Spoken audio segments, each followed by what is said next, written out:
بسم اللہ الرحمن الرحیم۔ یہاں تک پہنچے تھے، اس کا بھی کچھ حصہ ہم نے کیا تھا پہلے، لیکن اس کو پھر دوبارہ دہراتے ہیں۔ تو امام غزالی کے پس پشت کارفرما مقصد یہ ہے کہ عقل کے خود مکتفی اور رہنمائے واحد کے نظریے کے بود بن کو ثابت کیا جائے۔ تو خود مکتفی یعنی عقل خود مکتفی نہیں ہے، یہ امام غزالی کی تحریروں سے عمومی طور پر یہ نتیجہ نکلتا ہے، اور خاص طور پہ جو المستصفیٰ میں آپ نے علم کلام کی تعریف کی ہے، اور اس پہ میں نے 3-4 ویڈیو الگ سے بنائے ہیں، اگر آپ اس انگریزی میں اس کو اگر آپ دیکھیں تو اس کا اور آپ کو اس کی وضاحت ہو جائے گی، کیونکہ عقل کے خود مکتفی ہونے کے نظریے، یعنی یہ ایک بنیادی بحث جو اشعریوں اور معتزلہ کے درمیان رہی ہے، وہ اسی پہ تھی کہ عقل خود مکتفی ہے کہ نہیں، اور تحسین و تقبیح عقلی کی جو بحث ہے اس کا بھی اسی سے تعلق ہے۔ تو اس میں مطلب اور پھر یہ ہے کہ اس مضمون میں بھی ہم نے اس سے پہلے اس کے کئی دلائل دی، لیکن یہ ہے کہ ہم اس کو سمجھنے کی کوشش بار بار کرتے رہیں گے، کیونکہ جو سمجھ ہے وہ محدود ہے، تو ہمیشہ اس کی ضرورت رہتی ہے کہ اس کو مزید سے مزید جو ہے مستحکم اور محکم، اور اس کو ریوائز کرتے رہیں، یعنی اس کا مطلب یہ ہے کہ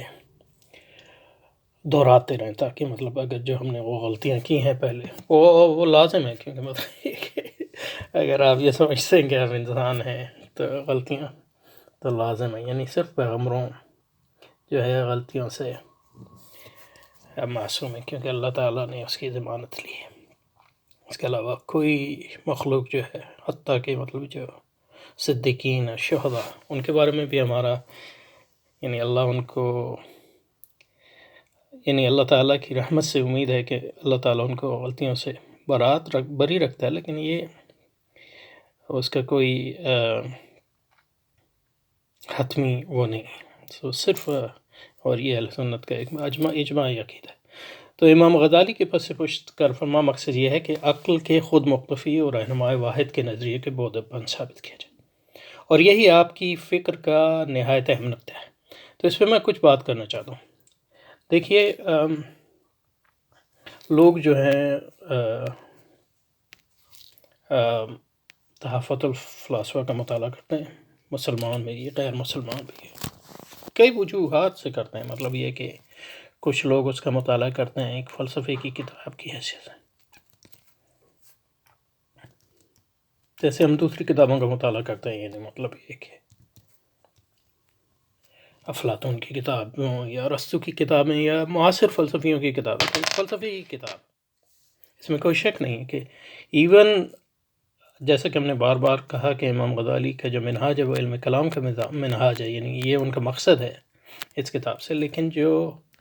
کتاب خود ہے وہ ایک فلسفی کی کتاب ہے، اس لیے آپ اس کتاب کو سمجھ نہیں سکتے جب تک آپ کو منطق پر عبور نہ ہو، یعنی بنیادی منطق۔ اور اس لیے جن لوگوں کو منطق کی شد بدھ نہیں ہے، ان کو مطلب اس بحث سے زیادہ کچھ حاصل نہیں ہوگا سوائے مغالطہ آمیزی کی۔ تو اگر وہ اور کیونکہ میں نے بنیادی طور پہ یہ مدارس کے طلباء کے لیے بنا رہا تھا، تو اس لیے میں نے اس کی کوشش نہیں کی کہ آپ کو منطق بھی سمجھاؤں، اور یہ ممکن بھی نہیں ہے کہ مطلب یہ کہ امام غزالی کی تحفہ کے منہاج کا بھی مطالعہ کیا جائے اور آپ کو منطق بھی سکھائے، گو کہ مطلب یہ کہ میں تھوڑی تھوڑی جو ہے اس کی طرف اشارے کرتا رہا ہوں۔ اور دوسری یہ کہ آپ ارسطو کی جو مابعد الطبیعیات ہے اور الہیات، جیسا کہ اس کی تشریح خاص طور پہ جیسا کہ اس کی تشریح ابن سینا نے کی، کہ امام غزالی کا جو اصل ہدف ہے وہ ابن سینا ہی کی تشریح ہے، کیونکہ وہی مطلب پہلے فارابی اور پھر ابن سینا نے اس کو جو ہے اس کو ڈیولپ کیا، تو یہی دو فلسفیاں جو امام غزالی حالانکہ مطلب امام غزالی کو دوسرے جو ارسطو کی دوسری تشریحات ہیں ان میں بھی اہم تشریحات تک رسائی حاصل تھی، اور آپ نے اس کو بھی پڑھی بھی ہیں۔ تو ارسطو کی مابعد و طبیعت و الہیات کو سمجھنا بھی بہت ضروری ہے اس کے لیے، اس کے بغیر آپ سمجھ نہیں سکتے۔ لیکن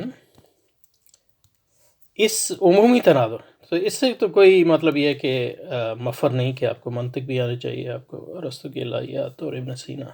نے جیسی اس کی تشریح کی ہے وہ بھی آنی چاہیے۔ لیکن اس کے بعد یعنی اس بنیادی شرط کے پورے ہونے کے بعد لوگ جو ہیں اور خاص طور پہ مطلب یہ کہ ایک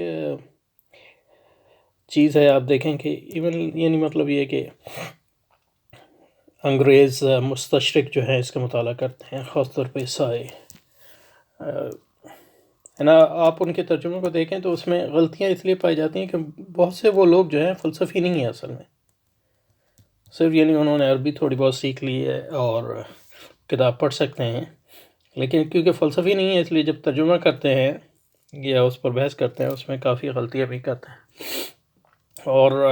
یعنی مسلمان مترجمین بھی یعنی اردو کے ترجمے میں بھی اس لحاظ سے، اردو کے ترجموں کی ایک دوسری بڑی خرابی یہ ہے کہ مطلب آپ کو سچ بتاتا ہوں کہ مطلب یہ کہ میں اردو ترجمے اس لیے نہیں دیکھتا کہ وہ اردو جو ہے وہ عربی سے یعنی میرے لیے یہ آسان ہے عربی کو سمجھنا، کیونکہ امام غزالی جو عربی لکھتے ہیں وہ بڑی یعنی ان کی زبان جو ہے، یعنی امام غزالی کو اللہ تعالیٰ نے اس کا ایک ملکہ دیا تھا۔ اب کہ ان کی کوئی بھی کتاب اٹھا لیں، مستصفیٰ اٹھا لیں یعنی اصول فقہ کی کتاب ہے، یا یہی کتاب تحفظ الفلاسفہ اٹھا لیں، یعنی سلیس زبان میں، سلیس عربی میں اس کی تشریح کرتے ہیں، اس طرح کہ مطلب آپ کو بات سمجھ میں آ جائے۔ تو جو ہمارے ترجمے کرتے ہیں وہ مطلب یہ کہ عربی کے الفاظ استعمال کرتے ہیں، یعنی سادہ اردو میں ترجمہ نہیں کرتے، اور کیونکہ انہیں فہم نہیں ہے فلسفے کا اتنا، یا کم از کم امام غزالی کے فلسفے کا، تو وہ جو ترجمے کرتے ہیں وہ جو ہے اصل کتاب سے کئی زیادہ جو ہے، آپ کو کہتا ہوں یعنی مطلب اگر آپ کو عربی آتی ہے تو اصل کتاب کو دیکھیے اور آپ سمجھیں گے کہ امام غزالی کس طرح آسانی سے چیزوں کو سمجھاتے ہیں، کوئی اس میں گنجلک نہیں ہے۔ یعنی مطلب یہ کہ اگر آپ اور کچھ نہ کرتے اور مطلب یہ کہ فلسفے پہ کتابیں لکھتے رہتے تو مطلب ابن سینا اور ان لوگوں کی کوئی حیثیت نہیں ہے آپ کے سامنے، کیونکہ وہ یعنی ابن سینا اور فارابی کو پڑھیں تو ان میں وہ یعنی مطلب یہ کہ جو تفہیم ہے وہ نہیں ہے، یعنی مطلب سمجھانے کی قوت اور سادہ زبان میں سمجھ، اس کے پیچھے کارنامہ یہ کہ آپ نے اصل چیز کو سمجھا ہے کہ نہیں۔ ایک بار آپ اصل چیز کو سمجھ لیں تو پھر اس کو سمجھانا بھی آسان ہو جاتا ہے۔ تو خیر میں اس میں یہ کہہ رہا تھا کہ جو لوگ جو ہیں یہ فلسفی کی کتاب ہے، لیکن اس کو مختلف لوگ مختلف، تو انگریز مستشرق پڑھتے ہیں اس کو، یعنی عیسائی پڑھتے ہیں، وہ مسلمان فکر سے، اور یہ مطلب انگریز مستشرق پڑھتے ہیں تو ان میں سے کچھ ہوتے ہیں مطلب ان کو فلسفے سے ذوق ہے تو وہ فلسفے کی کتاب کی حیثیت سے پڑھتے ہیں، دوسرے جو ہیں لوگ اس کو یعنی تصورات کی ایک تاریخ کی حیثیت سے پڑھتے ہیں، اور یعنی مختلف لوگ۔ تو ہم جو اس کتاب کو پڑھ رہے ہیں وہ ایک فلسفے کی کتاب کی حیثیت سے نہیں پڑھ رہے بنیادی طور پہ، گو کہ وہ ایک فلسفی کی کتاب ہے تو ہمیں فلسفہ سمجھے بغیر، منطق سمجھے بغیر اس کو نہیں سمجھ سکتے، لیکن وہ جو ہم سمجھنے کی کوشش کر رہے ہیں وہ امام غزالی کا منہاج ہے۔ تو اس لیے ہم نے بہت سی ایسی بحثیں نہیں اٹھائیں جو اگر آپ اس کو فلسفے کی کتاب کی حیثیت بنیادی طور پہ سمجھتے تو آپ کو وہ اٹھانی پڑتی۔ ہم نے وہی بحثیں اٹھائی ہیں جس میں امام غزالی، کیونکہ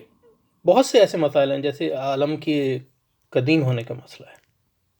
اب یہ ارسطو کے فلسفے کا بنیادی مسئلہ ہے، لیکن آج جو ہے مطلب فلسفی بھی زیادہ تر اور سائنسدان بھی عالم کو قدیم نہیں مانتے، تو مسئلہ ہی تبدیل ہو گیا۔ تو یعنی مطلب یہ کہ ہم اس کے خلاف جو امام غزالی نے بنیادی جوابات دیے ہیں وہ اس لحاظ سے ایک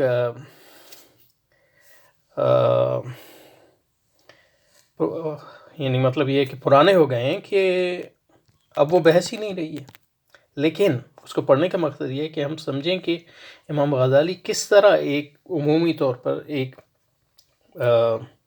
مابعد و طبیعتی مسئلے کے فلسفیانہ تشریح اور توجیہ پر اعتراض کرتے ہیں اسلامی نقطہ نظر سے۔ تو جب ہم وہ منہاج سیکھ لیں گے اور اس کو ارتقا دیں گے تو اس سے ہم میں یہ ملکہ پیدا ہو جائے گا کہ ہم کسی بھی غیر اسلامی فلسفیانہ عقائد کی جو ہے فلسفیانہ محاکمہ بھی کر سکیں، اور اس مطلب یہ ہے کہ اس کے خلاف دلائل بھی دے سکیں اور وغیرہ وغیرہ۔ تو یہ ایک بنیادی اس میں سوال ہے۔ تو امام غزالی کے پس پش کار فرما مقصد یہ ہے کہ عقل کے خود مختفی رہنمائے واحد کے نظریے کے پودے بند کو ثابت کیا جائے، اور یہی آپ کی فکر کا نہایت اہم نقطہ ہے، یہی آپ کی فکر کہ عقل کے خود مختفی۔ تو بنیادی طور پہ جو ایک چیز ہم نے دیکھی ہے امام غزالی کے طریقہ کار میں، اس کو ابھارنے کی ہائی لائٹ کرنے کی کوشش کی ہے، وہ یہی ہے کہ کس طرح بار بار امام غزالی یہ ثابت کرتے ہیں کہ عقل جو ہے خود مختفی نہیں ہے۔ مابعد و طبیعتی عقائد کے متعلق بیانات اپنی نوعیت میں ترکیبی ہوتے ہیں۔ اب اس میں ترکیبی یہ فلسفیانہ اصطلاح ہے، اب دیکھیں یہ جیسے اب جو بھی قضیہ ہوگا، ایک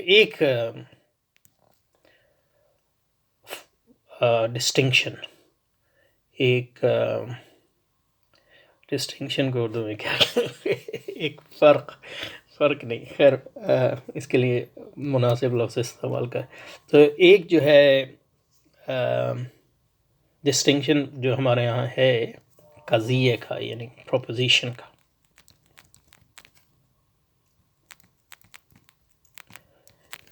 یہ جملہ خبریہ کا، اگر نحوی اصطلاح استعمال کریں، وہ یہ ہے کہ قضیہ آپ کا جو ہے یا تو وہ سنتھیٹک ہوگا، اسی کو ترکیبی کہتے ہیں، یا انالیٹک ہوگا، اور اس کو تحلیلی کہتے ہیں، تحلیلی۔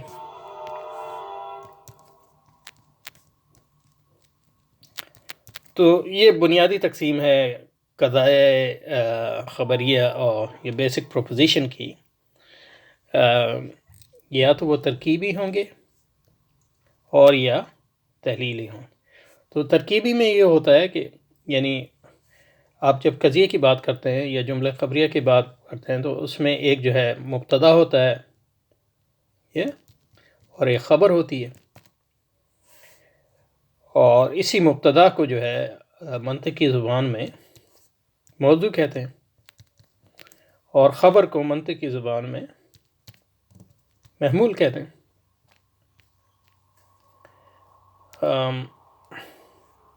انگریزی میں دونوں کے لیے کہ لفظ مبتدا موضوع کو سبجیکٹ کہتے ہیں،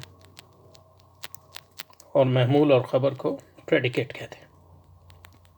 سمجھے نا؟ تو جو آپ کے پاس قضایا ہوتے ہیں یا تو وہ ہوتے ہیں ترکیبی، اور ترکیبی قضایا میں یہ ہوتا ہے کہ جو محمول ہے اس میں جو بات آپ کو بتائی گئی ہے وہ موضوع پر ایک اضافہ ہوتا ہے، یا خبر میں جو آپ کو بات بتائی گئی ہے وہ مبتدا پر ایک اضافہ ہوتا ہے۔ اگر میں کہوں کہ مطلب عاطف ایک اچھا گیند باز ہے یا بالر ہے، عاطف کوئی تو اس میں جو ہے عاطف جو ہے یہ مبتدا ہے، اس کے بارے میں آپ بات کر رہے ہیں، اسی کو موضوع کہیں گے آپ، یا انگریزی میں سبجیکٹ کہیں گے۔ ٹھیک ہے جی. اور ایک اچھا گیند باز، یہ ساری جو ہے نا خبر ہے عاطف کے بارے میں، یعنی عاطف کے بارے میں بتا رہے کہ عاطف ایک اچھا گیند باز ہے، تو یہ اس کی خبر ہوگی ہے. اور اسی خبر کو جو ہے منطقی زبان میں اب محمول کہتے ہیں انگریزی میں، اس کے دونوں کو جو ہے پریڈیکیٹ کہتے ہیں. تو یہ جو قضیہ ہے عاطف ایک اچھا گیند باز ہے، یہ ترکیبی ہے یا سنتھیٹک ہے، ان معنوں میں کہ اب عاطف، لفظ عاطف کا جتنا بھی تجزیہ کر لیں، اس سے آپ کو خود بخود یہ معلوم نہیں ہوگا کہ وہ ایک اچھا گیند باز ہے.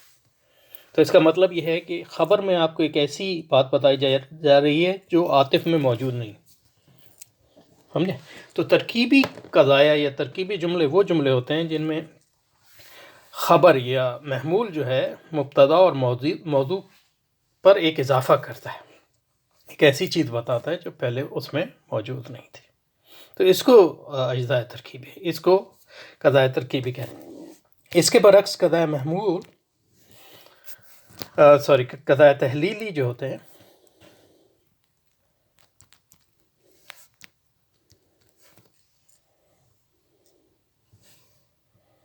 قضاء تحلیلی جو ہوتے ہیں اس میں موضوع جو ہے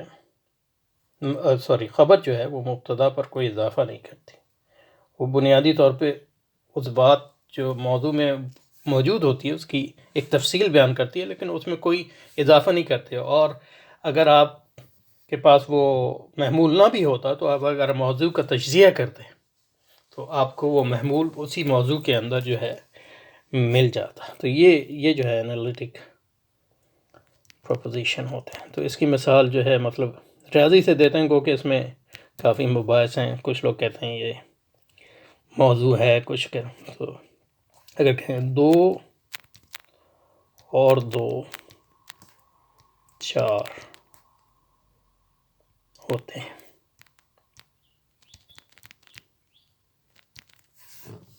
تو اس میں جو ہے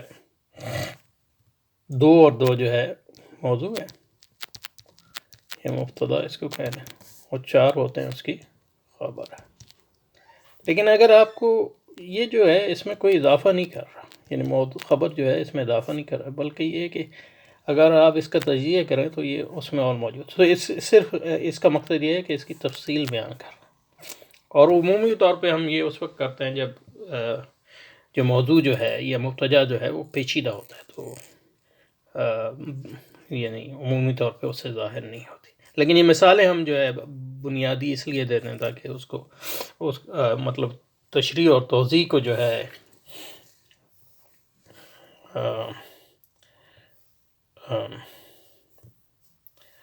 تو تشریح یعنی اس کی جو ماہیت ہے وہ آسانی سے سمجھا جائے. انگریزی میں مطلب اس کو ہم کہتے ہیں کہ یعنی آل بیچلرس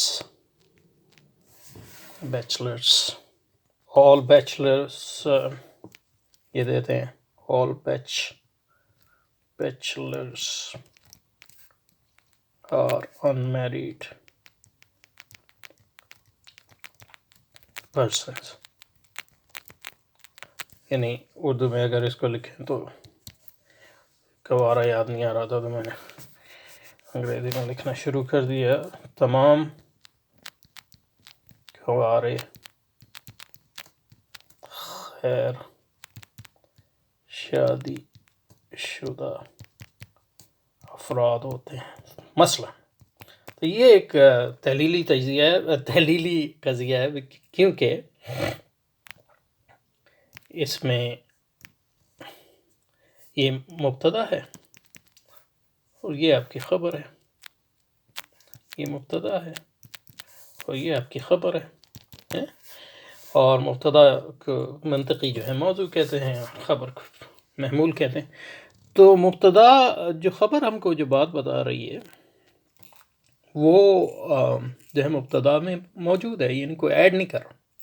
تو یہاں اس سے مقصد یہ ہو سکتا ہے کہ اگر کسی کو کنوارے کا مطلب نہ آتا ہو یا بیچلر کا مطلب نہ آتا ہو تو اس کا ہم کو توضیح کر رہے ہیں۔ تو اب چلیے جو بات جہاں سے شروع ہوئی تھی وہ یہ تھی مابعد الطبیعاتی عقائد سے متعلق بیانات اپنی نوع میں ترکیبی ہوتے ہیں۔ اس کا مطلب کیا ہے مابعد الطبیعات؟ یعنی مابعد الطبیعات پہلے تو بتائیں نا، ما بعد الطبیعات، طبیعت ہوگی فزکس یا نیچرل ورلڈ یا فطرت یا کوئی ایسی چیز کو جس کو اصولاً جو ہے ہم جس کا تجربہ اپنے حواس سے کر سکتے ہیں۔ یعنی یہ بھی مطلب کوئی اچھی تعریف نہیں ہے، لیکن مطلب یہ صرف سمجھانے کے لیے۔ تو مطلب یہ ہے کہ یہ درخت جو ہے اس کو میں دیکھ رہا ہوں تو یہ مابعد الطبیعات نہیں ہے، یہ مطلب میں دیکھ سکتا ہوں اس کے پتے ہرے ہیں، لیکن یہ ہے کہ روح کو میں نہیں دیکھ سکتا، تو نہ مطلب پاسبل ہے جس طرح اس کی تعریف کی جاتی ہے۔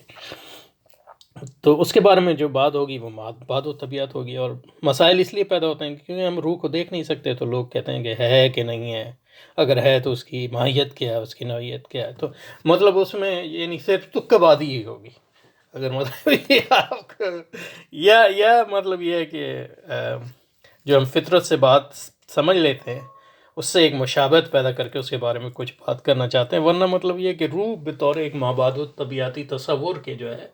اس کے بارے میں انسانی تجربات کی بنیاد پہ کوئی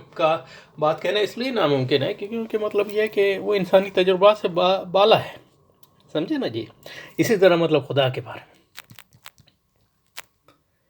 یعنی اب وہی کو چھوڑ دیں تو پھر صرف عقل کی بنیاد پہ جب ہم خدا کے بارے میں بات کریں گے تو وہ تکہ بازی ان معنوں میں ہوگی کہ مطلب یہ کہ جو ہماری بنیادی بات خدا کے بارے میں ہے وہ ساری ہمارے اپنے تجربات، اپنے حواس اور عقل جہاں تک پہنچتی ہے اس پر مبنی ہے، لیکن خدا بائی ڈیفینیشن یعنی جو ہے وہ اس سے ماورا ہے۔ تو یہ بنیادی مسئلہ ہے۔ تو اس لیے مابعد الطبیعات کے بارے میں جو بھی قضایا ہوتے ہیں، جو بھی دعوے ہوتے ہیں، وہ دعوے ترکیبی ان معنوں میں ہوتے ہیں کہ یعنی آپ کہیں خدا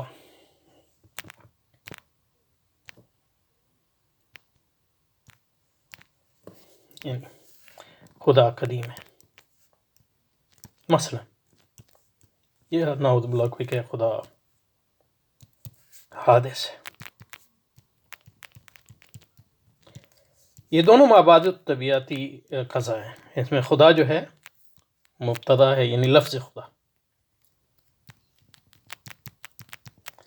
اور حادث ہے اس کی خبر ہے، اور قدیم ہے اس کی خبر ہے، یا اس کو آپ موضوع کہیں اور ان کو آپ محمول کہیں منطقی زبان۔ تو اگر دو امکانات ہیں، صرف دو امکانات، اور یہ بھی ہماری مطلب یہ کہ عقل کہتی ہے دو امکانات ہیں،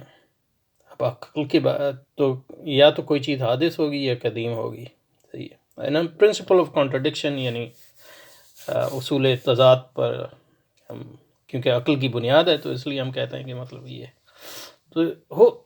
مطلب ان میں سے ایک ہی قضیہ جو ہے درست ہو سکتا ہے، دونوں تو نہیں ہو سکتے۔ اس کے باوجود اس قضیے یہ دونوں ترکیبی قضیہ، دونوں ترکیبی ان معنوں میں کہ قدیم ہے کو آپ خدا کے تصور کے اندر سے جو ہے وہ داخل نہیں کر سکتے، اور حادث ہے کو خدا کے یہ امام ہمارا اور امام غزالی کا دعویٰ ہے۔ گو کہ مطلب ایسے فلسفی ہیں جو اس بات کو نہیں مانتے، اور ایسے فلسفی یعنی ایون ڈیکارڈ جو ہے اس کا ڈیکارڈ یعنی بانی ہے فلسفہ جدیدہ کا، تو وہ جو جب آنٹولوجیکل اس کا جو آرگومنٹ ہے خدا کی دلیل کے لیے اس کو آپ اس کا مطالعہ کریں تو اس میں وہ یہی دعویٰ کرتا ہے کہ یہ ایک انالیٹک، یعنی وہ کہتا ہے کہ خدا کے تصور میں قدیم کا تصور موجود ہے، تو یہ صرف تحلیلی، تو اگر یہ تحلیلی ہوتے تو پھر ہمیں مطلب یہ بحث نہ ہوتی کہ تجربے سے باہر ہیں، تو اس کو کیونکہ اس میں آپ کو صرف اگر آپ تجزیہ کرتے تو آپ کو سارا علم حاصل ہو جائے۔ تو اگر یہ تحلیلی ہوتے تو ان کی قضائے کی حیثیت ایسی ہوتی جیسے کہ ریاضی کے قضائے کی حیثیت ہے. تو گو کہ مطلب آپ نمبر جو ہیں وہ ان کا کوئی تجربہ آپ کو ایسا سچ نہیں ہے، نمبر بطور نمبر یعنی اعداد یا اور دوسرے جو تصورات ہیں ریاضی میں، لیکن پھر بھی آپ اس کے بارے میں بحث اس لیے کر سکتے ہیں کہ وہ آپ یا تو وہ اس کا تعلق تجربے سے ہوگا، یا تجربے سے نہیں بھی ہے تو وہ تحلیلی ہیں، ان معنوں میں کہ آپ اگر تجزیہ جو ہے موضوع کا کریں تو جو محمول ہے یا خبر ہے اس سے وہ آپ کو نکال سکتے ہیں. تو ایسے فلسفی ہیں جنہوں نے دعویٰ کیا ہے کہ خدا کے تصور میں قدم اور حادث وغیرہ جو ہے وہ شامل ہے یا نہیں. لیکن جو ہم یہاں یہ کہہ رہے ہیں وہ یہ ہے کہ یہ ترکیبی جملے ہیں. تو جب یہ ترکیبی جملے ہیں تو ان کے بارے میں جو ہے دو ہی پاسبلٹیز ہیں. ترکیبی جملے ہیں وہ موضوع جو ہے، خبر جو ہے یا محمول جو ہے وہ ایڈ کرتی ہے موضوع پہ. تو یہ جو ایڈیشن یہ جو اضافہ ہے یہ دو ہی طریقے سے ہو سکتا ہے، ہمیں یا تو تجربے سے ہوگا یا عقل سے ہوگا. اب کیونکہ ہمیں جو ہے بائی ڈیفینیشن تجربہ نہیں ہے جو ہمارے تجربے سے باہر ہے، لیکن ہم یہ تو نہیں کہہ سکتے کہ جو ہمارے تجربے میں نہیں ہے وہ ایگزسٹ ہی نہیں کرتا، جیسے ایک کانڈ نے اس کو ثابت کیا.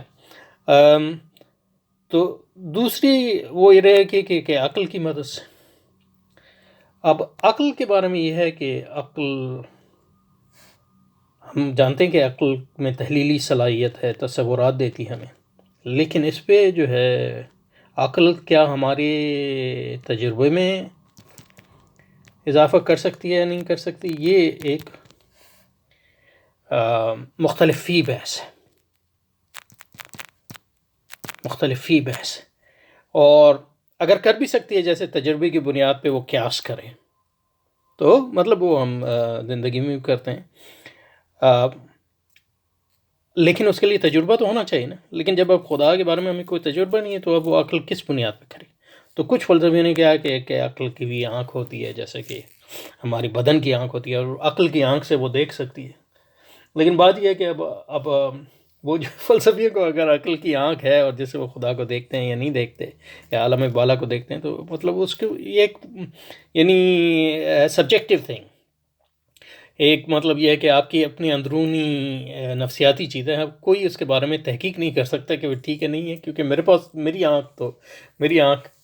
میری روح کی یا میری عقل کی تو کوئی ایسی آنکھ نہیں ہے جس سے وہ دیکھے. تو اور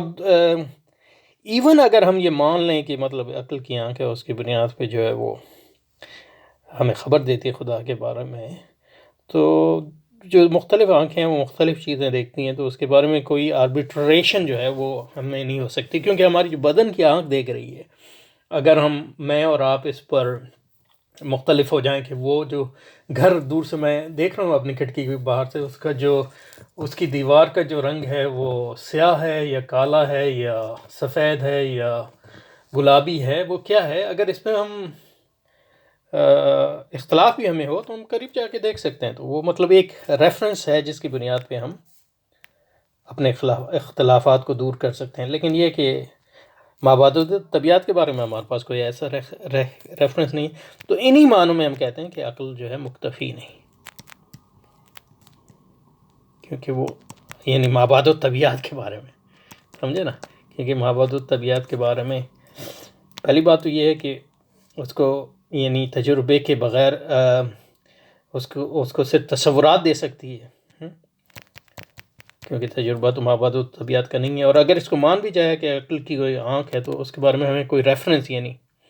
نہیں ہے جس کی بنیاد پہ ہم اپنے اختلافات کو دور کر سکیں. تو اسی معنوں میں جو ہے عقل خود مکتفی نہیں ہے. تو اس یہ لمبا آ گیا، اس کو چلیں پڑھتے ہیں، اس کو مکمل کرتے ہیں. یعنی کوئی بات نہیں، مطلب یہ بہت اہم بحث تھی جو ہم نے کی. تو یہ ہے مابعد مطلب اپنے نوع میں ترکیبی ہوتے ہیں جس کے لیے حد اوسط کی ضرورت ہوتی ہے. حد اوسط کا مطلب یہ ہے کہ اب مثلا یہ کہ یہ جو مسئلہ جس کی طرف اشارہ کیا، پہلا مسئلہ جو یعنی فلسفی کہتے ہیں کہ عالم جو ہے، عالم یعنی دنیا قدیم ہے،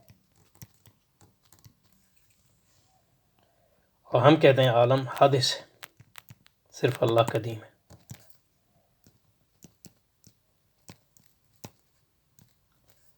تو فلسفی جو کہتے ہیں وہ کہتے ہیں کہ ناممکن ہے، جو دعویٰ ان کا ہے، ناممکن ہے حادث کا قدیم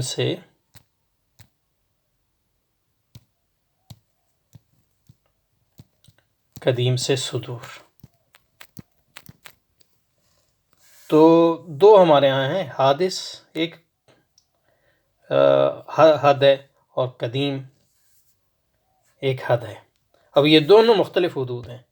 تو اگر آپ قضائے اس کی بنیادوں پہ اس کی بنیاد پہ ایک قیاس اور برہان جو ہے اس پہ تعمیر کرنا چاہتے ہیں، تو آپ کو اس قیاس کو تعمیر کرنا ہوگا جس میں حادث اور قدیم کا تعلق واضح ہو، لیکن اس کے لیے آپ کو دو اور حدود چاہیے ہوں گے یا دو اور تصورات چاہیے ہوں گے جو ایک جیسے ہوں۔ سو آپ کو اس دو قضیے چاہیے، یعنی مطلب یہ کہ اگر میں کہوں، جیسے ہم کہتے ہیں کہ عالم متغیر ہے،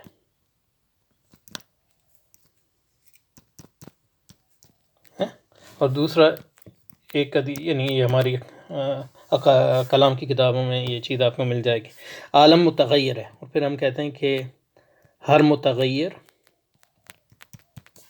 حادث ہے، ٹھیک ہے جی۔ تو ہم یہ ثابت کرنے چاہتے ہیں کہ عالم حادث ہے۔ تو جو آدمی ان دونوں قضیوں کو مان لے، تو اب دیکھیے کہ اس میں کیا ہے، ہم عالم اور حادث کا تعلق، یہ دو حدود ہیں جو مختلف ہیں، ثابت کرنا چاہتے ہیں۔ تو اس کے لیے ہم ایسے دو قضیے لائیں جس میں دو اور حدود ہوں جو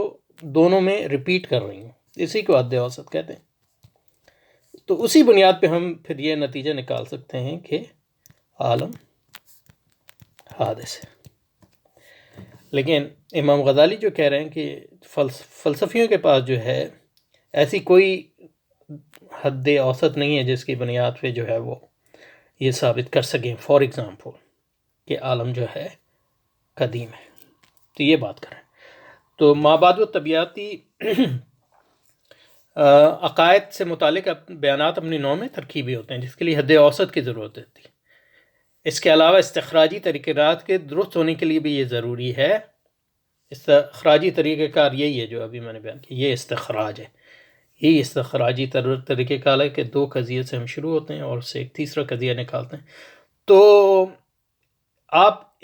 چاہیں تو اس کو نہ مانیں، چاہیں تو اس کو نہ مانیں، لیکن اگر آپ اس کو مانیں اور اس کو مانیں تو اس کو آپ جھٹلا نہیں سکتے۔ اسی کو استخراجی طریقہ کار کہتے ہیں، یا ڈیڈکشن کہتے ہیں، یا سلوجزم کہتے ہیں، عربی میں جو ہے اس کو استخراج کہتے ہیں، اس اردو، عربی اور فارسی میں۔ اس کے علاوہ استخراجی طریقہ کار کے درست ہونے کے لیے یہ بھی ضروری ہے کہ بنیادی قضائے بدیہی اور غیر مشکوک۔ یہ استخراجی طریقہ کار کے درست ہونے کے لیے تو ضروری نہیں ہے، لیکن یہ ہے کہ اگر آپ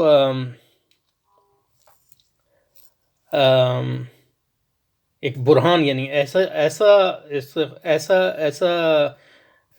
قیاس منطقی، یہ پورے جو ہے نا 1 2 3 یہ قیاس منطقی ہے۔ تو اس قیاس منطقی کو ہم برہان اس وقت کہتے ہیں جب یہ اور یہ جو ہیں دونوں یقینی قضائے، جن پہ شک کی کوئی، اور یقینی قضائے جو ہیں عمومی طور پہ جو فلسفی کہتے ہیں وہ یقینی تبھی ہوتے ہیں جب بدیہی ہوتے ہیں، یعنی وہ اپنی دلیل آپ ہوتے ہیں۔ لیکن یہ ضروری نہیں ہے، کیونکہ مطلب یہ کہ غیر بدیہی قضائے بھی یقینی ہو سکتے ہیں، ٹھیک ہے نا جی۔ تو اب پیچھے جان کیا کہہ رہے ہیں، اس کے علاوہ سب ہونے کے لیے یہ بھی ضروری ہے کہ بنیادی قضائے بدیہی اور غیر مشکوک۔ تو یہ استخراجی طریقہ کار کے لیے تو ضروری نہیں، لیکن آپ اگر ایک برہان دینا چاہتے ہیں، ایسا قیاس منطقی دینا چاہتے ہیں جس میں شک کی کوئی گنجائش نہ ہو، تو یہ تو ضروری نہیں ہے کہ ایک اور دو جو ہیں بدیہی ہوں، لیکن یہ ضروری ہے کہ دونوں یقینی ہوں۔ تو یہ اگر یہ دونوں یقینی ہوں، دونوں قضائے، اور پھر آپ کا جو ہے استدلال بھی درست ہو، یعنی کوئی اس میں جو ہے منطقی خامی نہ پائی جاتی ہو، یا منطقی فیلسی جس کو ہم کہتے ہیں وہ نہ پائی جاتی ہو، تو پھر جو ہے اگر ایک اور دو یقینی ہیں تو اس سے جو آپ کو علم حاصل ہوگا وہ بھی یقینی حاصل ہوگا۔ لیکن فلسفیوں پہ ہمارا جو اعتراض ہے وہ یہی ہے کہ تمہارے پاس یقینی مابعد الطبیعت کے بارے میں عمومی جو تمہارے قضاء ہیں وہ یہ یقینی نہیں ہوتے، وہ صرف ایک تمہارے دعوے ہیں جس کے بارے میں کچھ دلائل تمہارے پاس ہو سکتے ہیں، لیکن اس سے یقین جو ہے حاصل نہیں ہوتا، نہ وہ بدیہی ہوتے ہیں اور نہ وہ یقینی ہوتے ہیں عمومی طور پر۔ یہ یا اللہ۔ تو اس کے علاوہ ایک بنیادی قضاء بدیہی اور جبکہ امام یہ ثابت کے عقائد کا اظہار کرنے والے بیانات کے لیے یہ ضروری نہیں، یعنی ثابت یہی کرتے ہیں کہ جو برہان نہیں ہے ان کے پاس، یعنی جو ان کے قضاء ہیں وہ یقینی نہیں۔ اگر بنیادی قضایا بدیہی اور غیر مشکوک نہیں ہیں، بدیہی اور غیر مشکوک نہیں ہیں، تو اس سے یہ کوئی لازمی نتیجہ برآمد نہیں ہو سکتا۔ اور یہ صحیح ہے کہ اگر آپ کے یہ دونوں قضاء جو ہیں یقینی نہیں ہیں تو اس سے جو ہے جو آپ کو نتیجہ نکلے گا وہ بھی یقینی نہیں ہوگا۔ دوم نتیجے کے لزوم کی حیثیت کے لیے حد اوسط کا ہونا ضروری ہے، جو اب میں آپ کی تشریح کر چکا ہوں، اور جبکہ مابعد الطبیعت بیانات کی نوعیت تحلیل کے بجائے ترکیبی ہوتی ہے۔ یہ عمومی مطلب یہ ہے کہ اور یہ بھی مطلب امام غزالی ڈائریکٹلی تو ایسا ثابت نہیں کرتے، لیکن آپ جب ان کے آرگومنٹس کی ریکنسٹرکشن کریں گے یا اس کی تشکیل کریں گے، تشکیل نو کریں گے، تو آپ کو اور اس بات کی طرف ہم نے اشارہ کیا اور اس کی کچھ مزید جو ہے اس کے دلائل اگلے اس میں دیں گے۔ لہذا ان بیانات میں حد اوسط کا ہونا ممکن نہیں ہے۔ اب اگر تحلیل و تجزیے کے مدد سے حد اوسط کو نہیں سمجھا جائے تو کچھ ایسے ذرائع ضرور ہونے چاہیے جس کی مدد تک حد اوسط تک رسائی ممکن ہو سکے۔ تو اس بارے میں نے کہا کہ ایک وہ یہ کہتے ہیں کہ عقل کی آنکھ ہوتی ہے، تو اس کے بارے میں بھی ہم نے کہہ دیا کہ اگر ہوتی بھی، پہلی بات تو یہ ہے کہ اس کے لیے کوئی دلیل نہیں ہے کہ ہوتی ہے، اگر ہوتی بھی ہے تو اس میں مطلب یہ ہے کہ ہمیں کوئی خاص مدد نہیں ملے گی، کیونکہ اگر دو آنکھیں دو چیزیں دیکھ رہی ہیں تو اس میں اختلاف کو حل کرنے کا کوئی طریقہ جو ہے نہیں ہے۔ اس ضمن میں یونان فلسفہ کا خیال تھا کہ عقل میں بذات خود وجدانی اور انکشافی صلاحیت موجود ہے، جس کی مدد سے وہ علم میں خاطر خواہ اضافہ کو ممکن بناتی ہے۔ تو اب افلاطون یہ سمجھتا تھا اور ارسطو کے یہاں بھی اس کا پایا جاتا ہے، لیکن یہ ہے کہ جیسے کہ ہم نے کہا یہ ایک مطلب یہ ہے کہ محض دلیل ہے اس کے بارے میں، اور اور آپ دیکھیں کہ جدید فلسفے میں مختلف لوگوں نے اس کو جو ہے رد کیا، خاص طور پہ کانٹ نے، اور اسی صلاحیت کی بدولت بدیہی و قطعی قضاء بھی وضع کیے جاتے ہیں۔ مغربی فلاسفہ کی غیر منطقی لزوم کے خود مخون کے نتیجے پہ یقین کی بنیاد یہی ہے، جس کو امام غزالی بالخصوص ہدف تنقید بنا۔ تو اس پیراگراف میں یعنی میں نے آج دوبارہ اس کو واضح کرنے کی کوشش کی، بنیادی طور پہ امام غزالی کے منہج کا جو لب لباب جو ہے اللہ کے فضل و کرم سے وہ آ گیا ہے۔ تو اب اس کو مطلب اگلی بار جو ہے ہم یہ کوشش کریں گے کہ تحفظ الفلاسفہ سے امام کے دلائل کو یعنی ایک دلیل کم از کم لیں اور اس کو تفصیلی طور پہ سمجھنے کی کوشش کریں، تاکہ جو ہم نے اس بارے میں امام غزالی کے منہج کے بارے میں دعویٰ کی ہے اس کی مزید تیقن بھی ہو جائے اور اس کی وضاحت بھی ہو جائے۔ شکریہ۔